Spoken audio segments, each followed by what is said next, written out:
Eu vou trazer um pouco do histórico do desenvolvimento de radares dentro da Embraer, mas com foco nos desafios técnicos que nós enfrentamos.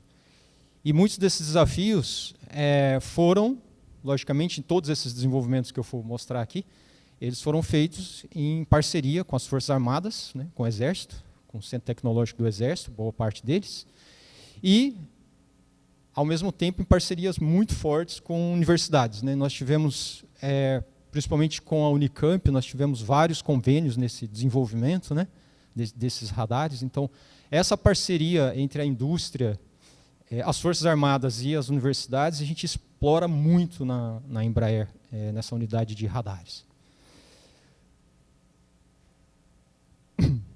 Bom, eu vou falar então um pouquinho sobre o que é a Embraer Campinas, né, porque assim, eu acho que a parte da aviação da Embraer já é super conhecida, já é bem difundida, mas a parte de radares, talvez alguns dos senhores, alguns conhecem, outros nem tanto, né? Então eu vou explorar um pouquinho sobre isso.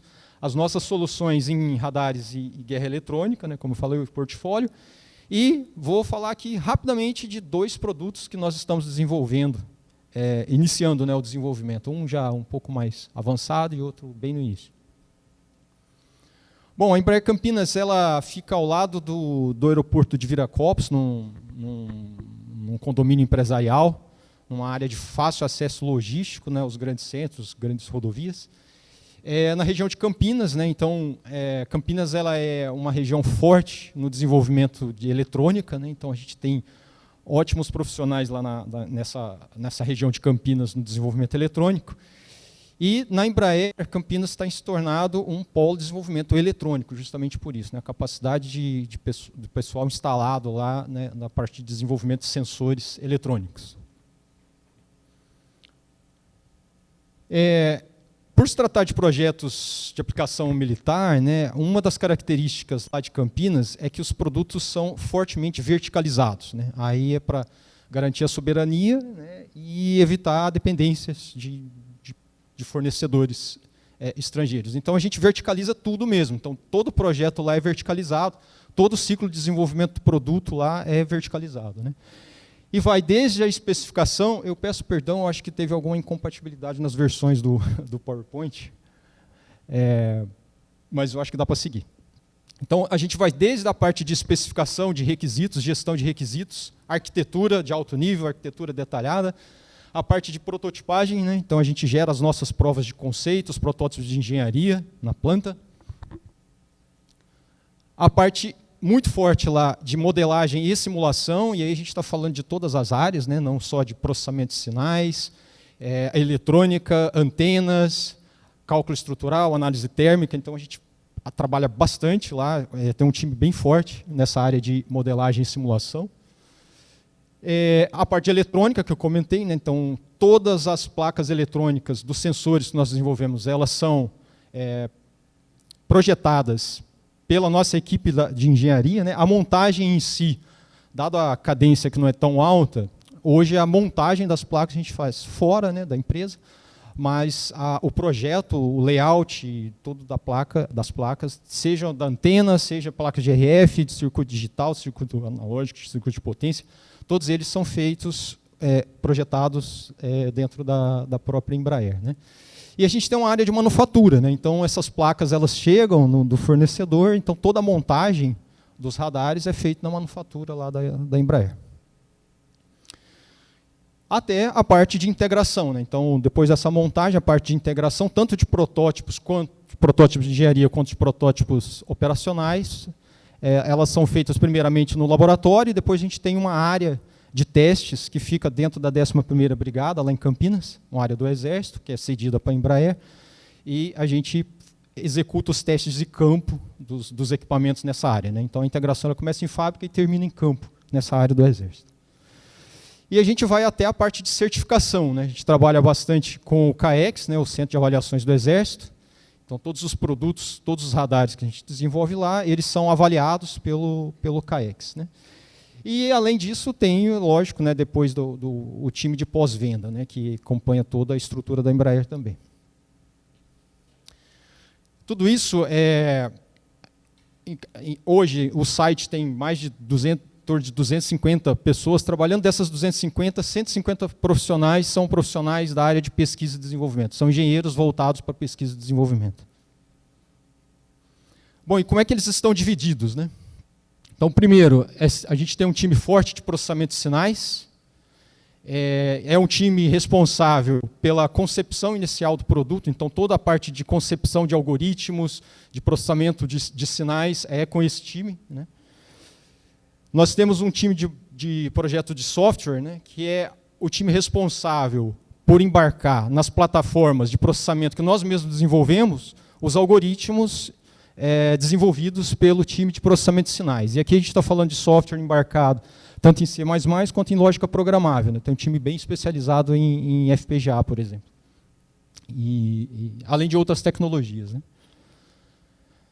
O time de hardware eletrônico, e aqui é um time especializado desde o projeto da antena até os circuitos de RF do radar. É um time que trabalha muito próximo ao time de processamento de sinais, né, para embarcar esses algoritmos que essa turma desenvolve. E, por fim, o time de projeto mecatrônico, que é o time responsável por trazer toda a parte de blindagem, dissipação de calor, que esses sensores necessitam, né? E também a parte do invólucro, né, do radar. Então, toda a estrutura mecânica necessária para o sensor é desenvolvida por esse time de engenharia mecatrônica. E a gente acompanha para fazer o ciclo desse desenvolvimento, né? A Embraer tem forte o time de engenharia de sistemas, e lá em Campinas também não é diferente. A gente tem o desenvolvimento integrado do produto, junto com engenheiros de sistemas que fazem a interligação de todas essas áreas aí.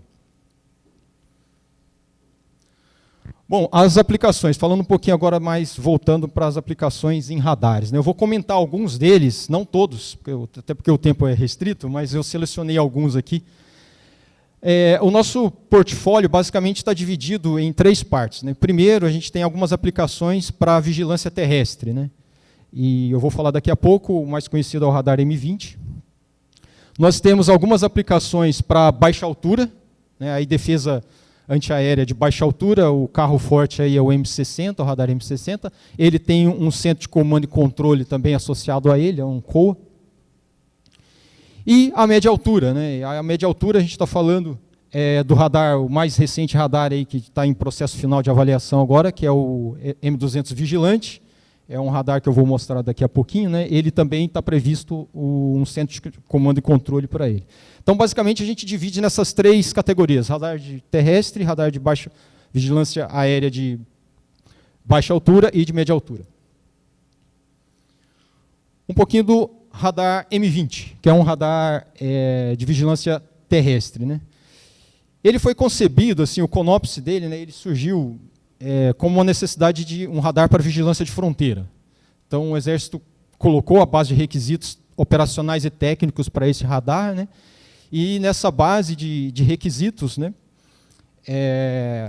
esse radar ele teve que se adaptar a 3 configurações distintas.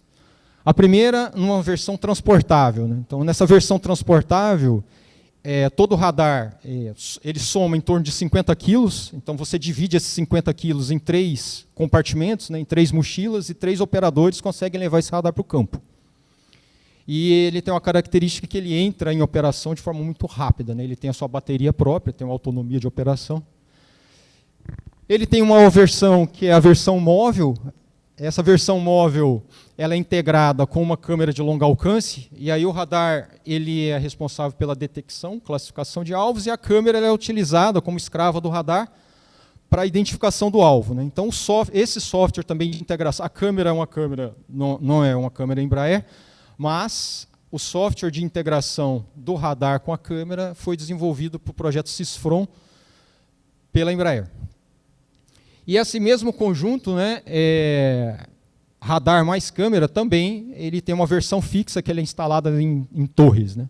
Então, essas 3 configurações hoje elas estão em operação no projeto Sysfron, né, basicamente na fronteira dos estados do Mato Grosso e Mato Grosso do Sul, né? Então, são os destacamentos que utilizam essas 3 configurações do produto, né? Rapidamente das características técnicas dele. Bom, primeiro, é um radar na banda X, E ele foi projetado para detectar pessoas até 10 quilômetros, alvos móveis, né, pessoa caminhando a 10 quilômetros de distância, viaturas leves a 20 km, viaturas pesadas a 35 km. Esse é o requisito original dele. Ele instrumenta um alcance de até 50 km de distância. Então, alvos com seção reta maior, ele vai enxergar com distâncias maiores que essa. Agora, é o menor dos nossos radares, esse radar, né, como eu mostrei na sua versão transportável. Agora, eu posso afirmar assim com propriedade que eu participei de todo o desenvolvimento desse radar. Embora seja um radar pequeno, foi um radar muito complexo para se desenvolver, bastante complexo, né? Então, eu vou falar um pouquinho agora dos desafios. Por quê, né? Primeiro que nós partimos para uma solução inovadora, né? A maior parte dos radares nessa categoria no mercado não faziam dessa forma como a gente faz. E qual que foi a solução inovadora aqui? A gente partiu para um radar de abertura sintética, né? Então a gente resolveu simplificar a antena, né? Fazer uma antena bem mais simples, uma antena na banda X em guia de onda fendido, com 2 canais de recepção e um canal de transmissão. E qual que foi a ideia, né? Por que usar 2 canais de recepção? A ideia era utilizar a interferometria entre essas 2 antenas para melhorar a resolução de velocidade. Mas os desafios foram muitos, porque ele é um radar SAR, ele é um radar de abertura sintética, só que a gente chama de ArcSAR. Então, diferente do radar SAR linear, né, que você sintetiza a antena através do movimento linear do radar, aqui não, aqui você sintetiza a antena através do movimento circular. Então, ela gira fora do centro de rotação, e esse movimento da antena, o histórico de fase desse movimento, você associa com o radar SAR, né? Então a gente consegue fazer. O problema maior é que a gente está lidando com alvos móveis. E aí quando você faz um filtro casado com um alvo móvel, você não sabe a velocidade dele. Então você precisa de um banco de filtros para comprimir esse sinal. Então, implementar isso não foi algo trivial, né? Aí é uma patente que a gente tem junto com o Exército nessa metodologia, mas que no final deu certo. Então, estou falando isso porque, assim, embora seja um radar pequeno, de pequeno porte, foi um desafio tremendo o desenvolvimento desse radar. Tá?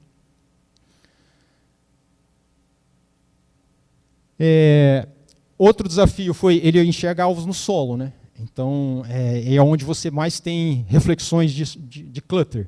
Então, essa filtragem do clutter para um alvo terrestre é bem mais complexa do que para um alvo aéreo. E a gente está falando de clutter tanto de solo quanto de clutter marítimo, né? E detecção de objetos de...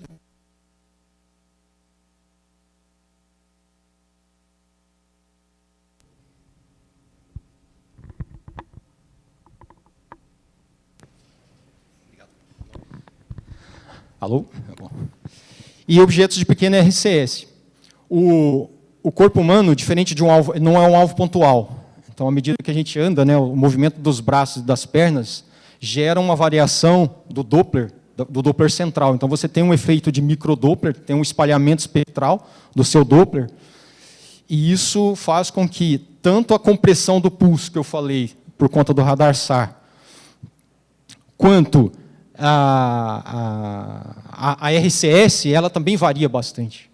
Então, esse foi um grande desafio que a gente teve para romper nesse sinal. O outro foi desenvolver uma placa de processamento de sinais para embarcar esses algoritmos, né? Então, a gente desenvolveu uma placa baseada em FPGA para embarcar esses algoritmos.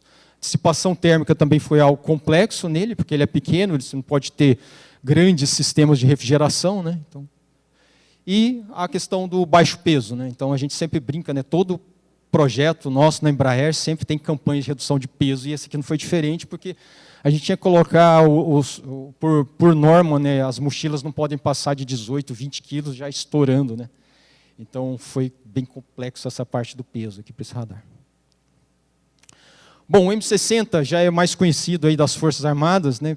As 3 forças hoje usam esse radar, e ele surgiu num contexto de vigilância aérea de baixa altura. E ele também é um radar de defesa antiaérea de baixa altura, porque ele tem a capacidade de se integrar através de um centro de comando e controle com unidades de tiro, né? Ele é um radar Então, ele é composto por, o radar primário dele é na banda L, a antena também é em guia de onda, né, fendido. Ele é de baixa altura que a gente está falando de 5.000 metros, o teto. E ele é composto por um radar primário e um radar secundário. Portanto, ele também ele é um radar 3D nesse caso, né? E aí, como é que a gente faz nesse caso aqui, né? A elevação, né, ela é dada também pela interferometria entre os canais da antena, né? Então, a gente tem mais de um canal em elevação, a gente usa a interferometria para fazer o cálculo de elevação desse radar. Ele também tem essa questão da transportabilidade facilitada, a questão do peso também foi um grande desafio, né, no M60. As caixas de eletrônica, foi o primeiro radar que a gente desenvolveu, onde as caixas de eletrônica elas vão acopladas à antena, e aí você traz uma problemática muito grande, né, porque você está com toda a sua eletrônica na antena, em um ambiente que não é controlado, né? Um ambiente onde ele está exposto às temperaturas e todas as intempéries do ambiente, né? Então, desenvolver esse tipo de caixa eletrônica também foi um grande desafio no M60. O radar secundário, ele está defasado 180 graus do radar primário, então ele está nas costas da antena do radar primário, né? E a gente trabalha o algoritmo a gente tem um algoritmo de processamento, de detecção, e o algoritmo de filtragem para fazer o rastreio, né, o rastreamento. E no rastreamento a gente desenvolveu algoritmos de fusão de dados, né, foi o primeiro radar que a gente desenvolveu isso, né, fusão de dados entre o radar primário e o radar secundário já é feita na própria placa de processamento desse radar. Ele tem uma capacidade de classificação de alvos, e aqui também teve uma pesquisa forte lá com a Unicamp nesse sentido, já há um bom tempo, né, quando isso foi desenvolvido. Então, o radar primário, ele consegue distinguir aeronaves de asa fixa com asa rotativa. E ele faz isso também por efeito microdoppler das pás. E a gente desenvolveu lá também, né, nessa pesquisa, junto com o CETEX, a Unicamp, um algoritmo para fazer identificação. Então, uma vez classificado como aeronave de asa rotativa, a gente consegue identificar que tipo de aeronave rotativa é aquela, né? E, por último, né, agora já na média altura, o radar o mais novo da família, né, que é o M200 Vigilante. Ele surgiu, eu gosto de comentar aqui de como é o contexto operacional, né?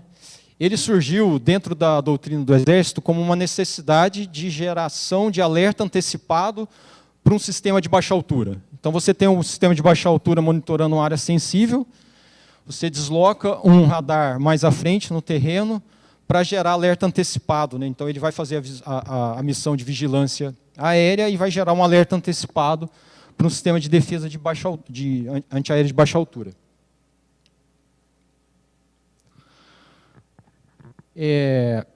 O radar ele é composto, ele é um radar 3D, né? Ele é composto, assim como o M60, por um radar primário e um radar secundário.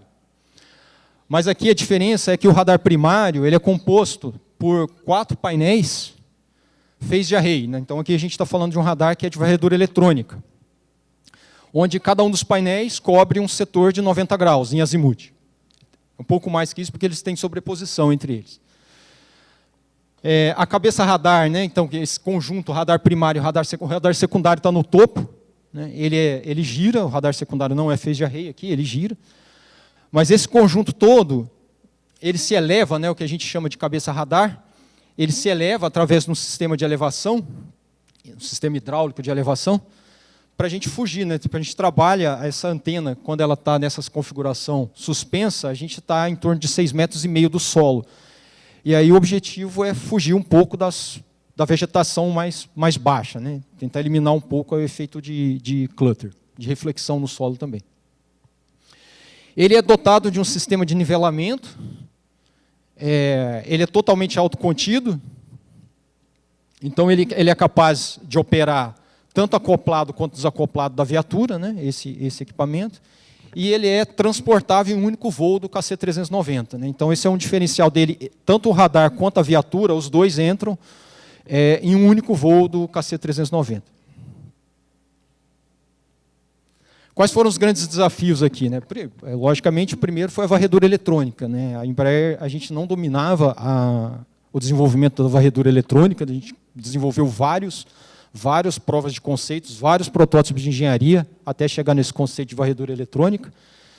Desenvolvemos um modo de transmissão e recepção, né? Então, para fazer a varredura eletrônica. Desenvolvemos métodos de calibração do phased array, que não parece algo trivial, mas é algo que não se encontra fácil na literatura. Quem domina isso normalmente não entrega o pulo do gato, então a gente teve que ir atrás e entender e desvendar esse mundo da calibração do phased array. Tratar interferência entre canais, né, que também é um problema, porque você tem uma eletrônica muito próxima, vários canais, um podendo interferir no outro, então isso foi um grande desafio. O outro, desenvolver uma segunda versão de uma placa de processamento capaz de processar um volume tão grande de dados, que a gente está falando aqui, cada painel desse tem 72 canais de transmissão e recepção. E a questão de mobilidade, né? Ele foi desenvolvido para ser transportável em um único voo do KC-390 que eu falei. Isso trouxe um caminhão de desafios, né, para o desenvolvimento.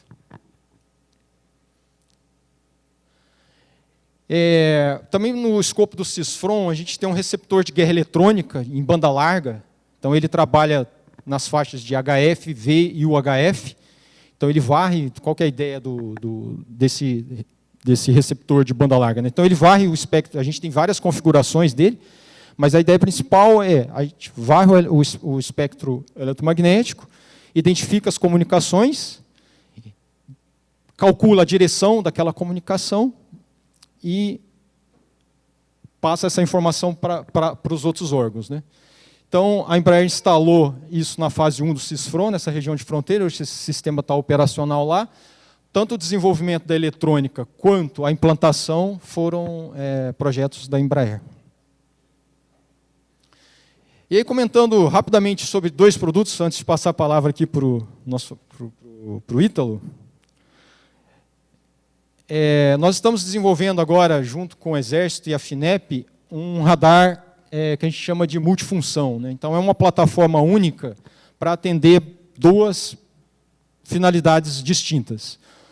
Uma, para artilharia antiaérea, que é um radar para missão de defesa antiaérea de média altura, e o outro para artilharia de campanha, que é um radar de contrabateria, né? Então, o radar de contrabateria, o objetivo principal dele é detectar um projétil balístico e calcular o ponto de origem e o ponto de impacto, e passando essa informação para um sistema de armas, né? Esse desenvolvimento, a gente já está na segunda prova de conceito. A primeira prova de conceito foi fechada com sucesso no ano passado. Nós fizemos várias campanhas de teste no CAEX. A gente começou avaliando as capacidades de detecção de projétil, né? E foi um sucesso. Assim, a prova de conceito mostrou que nós estamos no caminho certo, e agora a gente está partindo para o desenvolvimento da versão completa desse radar. E, por último, também como novo desenvolvimento, também junto com a FINEP, aproveitando o nosso conhecimento em radares na banda X e o nosso conhecimento em radar phased array, a gente está trabalhando agora no desenvolvimento de um módulo de transmissão e recepção na banda X, e ele vai ser utilizado para 2 aplicações. A primeira é a detecção de drone, né, que está agora na moda, né, detecção de drone. E também a gente está preparando aí para um futuro desenvolvimento de um radar aéreo embarcado. Então é isso, eu vou passar a palavra para o Ítalo. Ítalo, desculpa aí que eu acho que eu tomei bastante do seu tempo.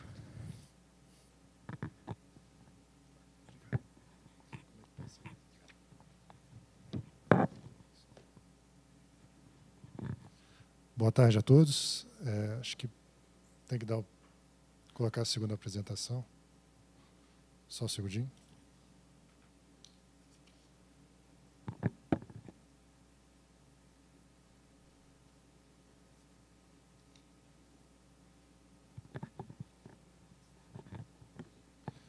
Bom, a ideia agora é, depois de passar pelos radares de Campinas, falar um pouco do KC-390.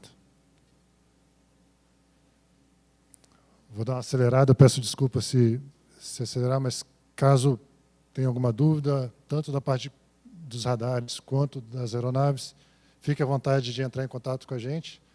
Tem um time da Embraer representando a empresa aqui, muito bom. Então, a Embraer tem um DNA de defesa desde o início, né? Nasceu aqui no DCTA, passei por vários programas dele, dá muito orgulho de trabalhar nele, e hoje vamos falar sobre o KC-390. O KC-390 ele é um avião multimissão, e dentre as várias missões, ele tem que ter uma capacidade de autoproteção, que é o foco que a gente vai falar hoje. Aqui mostrando, o KC-390 já está operando em mais países do que o Brasil. Peço desculpa, acho que deu um problema aqui do ajuste do formato. Mas já está operando em Portugal, na Hungria, uma presença já internacional, uma configuração da OTAN, né, NATO. Bem interessante. Então, aqui o nosso cockpit, os displays, não vou entrar em detalhe, acho que não há necessidade. Aqui uma imagem dos flares sendo bonito, né, pirotécnico, mas vamos entender o porquê que tem ele, né? Então, o sistema de autoproteção do KC, ele é composto para defender de tipos de ameaça. Então, a gente tem mísseis guiados por radar, né, para sentir esses sinais de radar emitidos pelo míssil.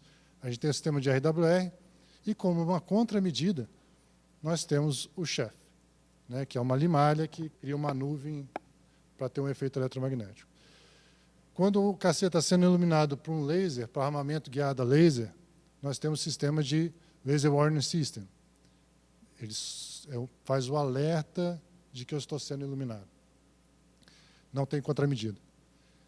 Quando está vindo um míssil que não é guiado por radar, eu não consigo perceber a aproximação dele, a não ser tentando detectar a pluma, né, um sensor infravermelho.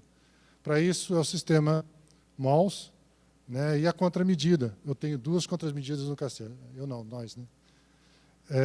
Eu tenho o flare, que é a imagem que a gente viu no slide anterior, e tem o DCM. Tem um laser point aqui.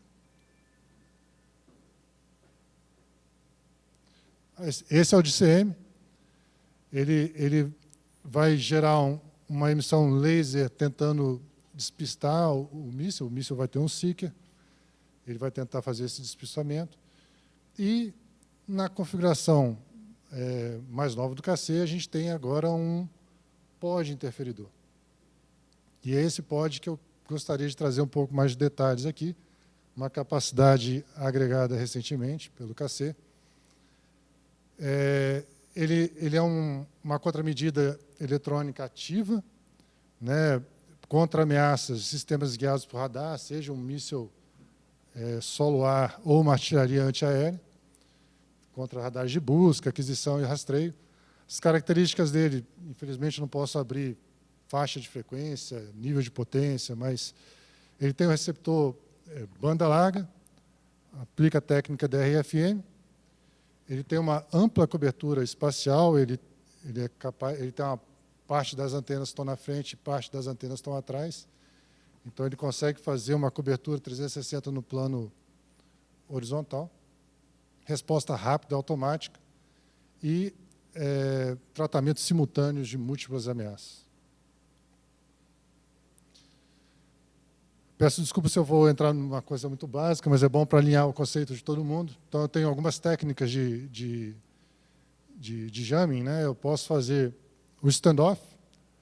O standoff é quando eu tenho um interferidor de alta potência, estou fora do alcance radar, então o radar está iluminando a plataforma que eu quero proteger, e eu consigo entrar pelos lóbulos secundários e realizar aquele bloqueio. A característica principal desse tipo de jammer é uma alta potência, né? Não só potência, como sistemas bem diretivos. Eu tenho o escort jamming, ou seja, a diferença entre os dois é que agora eu estou no lóbulo principal, um sistema que a Força Aérea conhece é o Sky Shield, para isso, né? Preciso de grande potência, mas eu já aproveito que eu estou no lóbulo principal e eu posso ter um pouco menos de ganho no meu sistema. O stand-in é quando, não faz muito sentido do KC, eu coloquei aqui, mas é quando eu não estou sendo iluminado pelo radar e estou interferindo de alguma forma naquele radar. Por exemplo, um soldado avançado com um sistema de jammer bloqueando os lobos laterais ou relação frente-costa, né? Eu estou vindo ali por trás e atrapalhando a relação sinal-ruído e impedindo o radar de enxergar o meu caça. E aqui, sim, a capacidade que agregamos no KC, uma capacidade de self-screening, ou seja, uma capacidade que a própria aeronave ela traz o seu interferidor junto com ela. Nesse momento, eu posso estar no alcance do radar ou não, mas eu tenho essa capacidade de inibir ou despistar, né? Então, são duas técnicas. Ou eu tento fazer ele não enxergar nada, ou criar múltiplas ameaças e enganar o radar. Entrando um pouco no detalhe do self-screening, deixa eu ver como estou no tempo também. Tem que lembrar que tem um sorteio, tem 4 perguntas ao final, para 4 presentinhos. Então, não só no self-screening, mas como qualquer sistema de jamming, eu tenho que ter uma relação jamming-sinal suficiente para que o radar não consiga me detectar. Então, na equação radar, essa aqui simplificada, né, eu não estou considerando integração de pulso ou flutuação, tipo swirling, é só para trazer o conceito. A única variável que eu tenho controle, não controle, mas que eu consigo pegar é o RCS da plataforma. Isso aqui é meramente ilustrativo, não é do KC, senão seria um secreto, né? Então, e esse RCS, ele é diferente para cada ângulo que você percebe a aeronave. Então, ele vai ter uma grande variação dependendo da atitude relativa. Então, você pode planejar a melhor forma de fazer o approach àquele radar, se aproveitando dessa característica do RCS. Importante observar que o sinal de radar ele tem um decaimento por R a quarta. Enquanto o sinal de jamming nada mais é do que a equação de Friis, né? Em dB, somatório dos ganhos da potência e tira a perda atmosférica, né? E a perda por propagação. Mas no meu jamming eu tenho controle da minha potência e do ganho. E aqui o sinal de jamming ele cai por R ao quadrado. E por que é importante trazer esse cenário? Porque o que a gente está falando aqui eu tenho que entender o CONOPS de aplicação desse self-screening. Eu tenho que entender o tamanho do meu RCS para saber o quanto de potência, quanto de potência e de ganho, acho que tinha tempo aqui, eu preciso do meu sistema. Não é só tacar um sistema bom, eu tenho que tacar um sistema que tenha um tamanho adequado, que consuma a potência adequada para aquele meu tipo de operação. Então, aqui eu trago uma reflexão.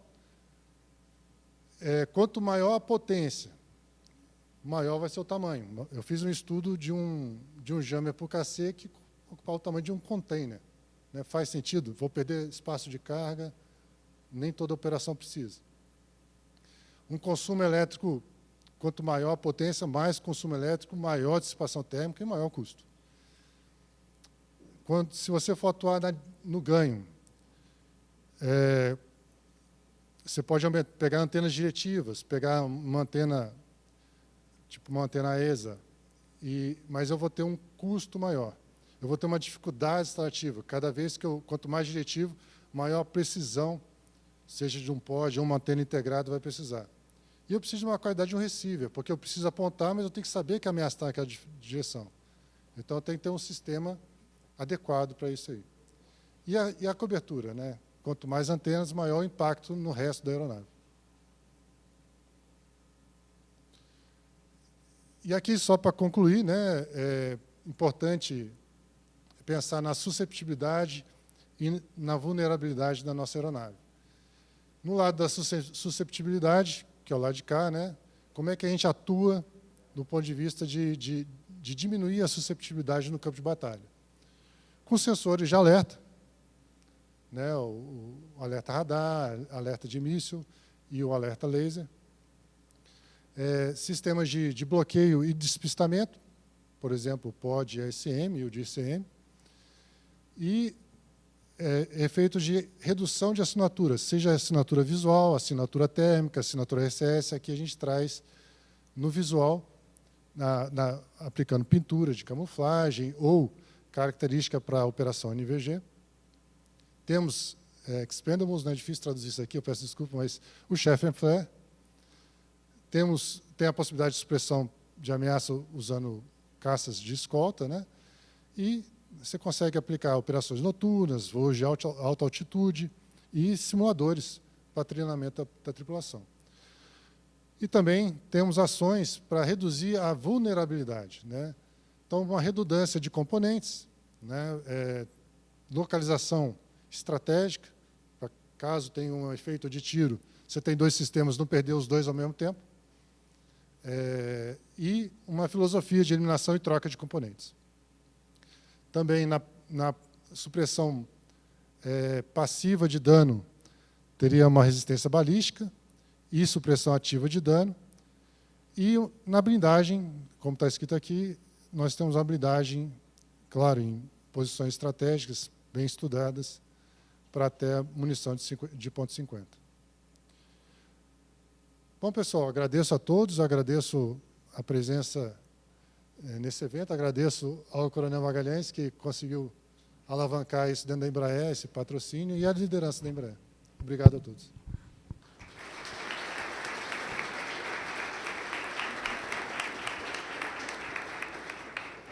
Agora, eu não sei como fazer para o pessoal que está do outra sala. Vou fazer 4 perguntas aqui, uma a uma. Quem souber a resposta, levanta a mão. O primeiro a responder corretamente ganha o... Primeira pergunta, né? Quais são as 3 divisões da guerra eletrônica? Isso no cenário Brasil, não internacional, mas quais são as 3 divisões da guerra eletrônica? Opa, fica à vontade.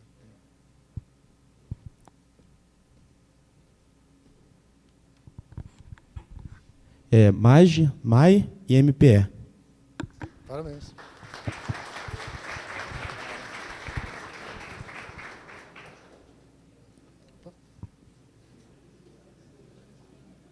Parabéns.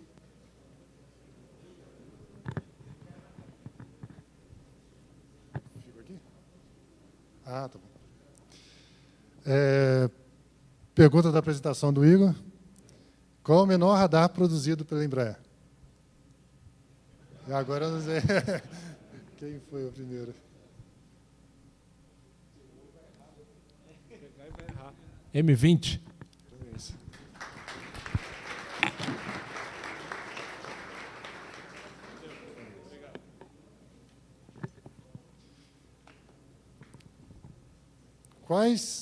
Qual, né, dos seguintes equipamentos detectam laser? O RWR, o MAUS ou o LAWS? Acho que ela respondeu, levantou primeiro. Parabéns.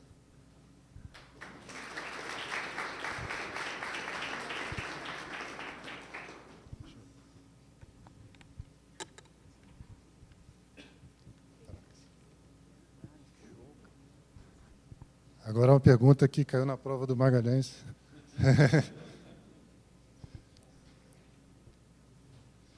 Chef and flare, ele é um MAGE, MAI ou MPE? Parabéns.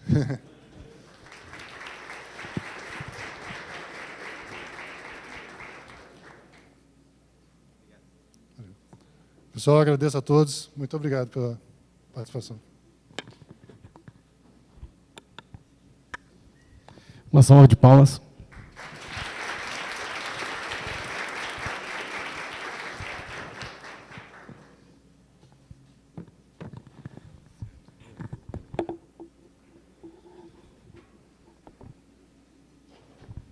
Então, obrigado a todos pela presença.